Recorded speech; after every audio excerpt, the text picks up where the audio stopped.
Collaboration ba o competition? Ano nga bang magandang gawin lalo na sa nag-uumpisang negosyante? Sa dulo ng vlog na ito, may isang magandang collaboration na mangyayari. Ako nga pala si Ben Roquero, isa akong chef at entrepreneur base dito sa Melbourne, Australia. So, ito na nga, kwentuhan tayo. Nagsimula kami nung November 2021. It was pre-pandemic time. So, medyo mahigpit ang competition ng mga panahon na iyon. Talagang nahirapan kami kung paano kami makakapasok sa market. Ang pangalan ng aming negosyo ay Bria's Butchi. It is a Filipino frozen sesame balls. Ready to cook na rin para that time ng pandemic, maluto nila yung produkto namin. Anytime na gusto nila sa bahay at that time. Kung iniisip nyo kung ano itsura niya, ito nga pala siya. May sample ako sa inyo. Ito yung ube cheese namin. Ito naman yung creamy ube halaya. Saka yung classic natin, Red Moon Bean. Meron kaming tatlong flavor, so maganda naman at nagugustuhan ng market. Balik tayo sa kwento. That time, napakahirap ng competition. Di namin alam kung paano gagawin. Pero may isang opportunity na nangyari.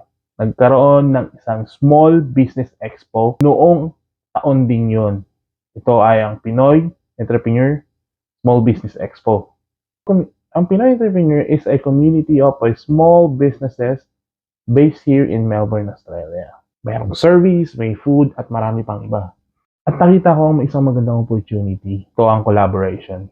Nakisip ko na kung makikipag-connect kami sa bawat negosyante dito sa Melbourne, Australia, magkakaroon kami ng malaking network. Kasi naniniwala kami na your network is your net worth. So maraming opportunity yung dumaan sa amin. Isa dito ay nakapag-connect kami sa mga cafe, restaurant. Nagkaroon din kami ng connection sa mga service like photography at mga marketing agency.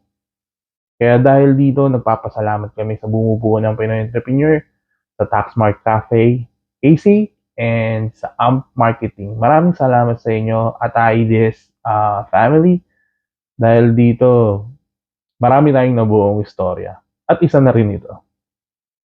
So kung papipiliin ako, collaboration ba o competition? Mas magandang makipag-collaborate.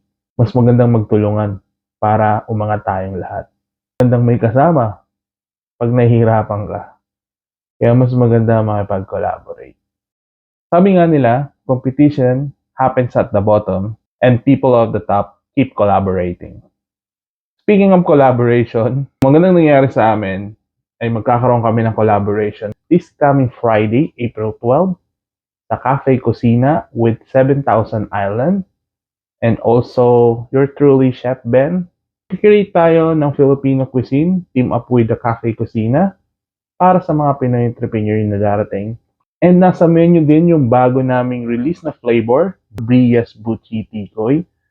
All the details will be here in the poster and hoping na makita namin kayo doon at magkwentuhan naman tayo. Palakihin natin yung ating samahan para marami tayong mga negosyanteng nagtutulungan papunta sa taas. At sana maiwasan na natin ang pagkukumpit sa bawat isa. At kung nagustuhan nyo ang content na ito, please follow, like, and share. At kita-kits po tayo sa Biyernes. See you mga kabutsi!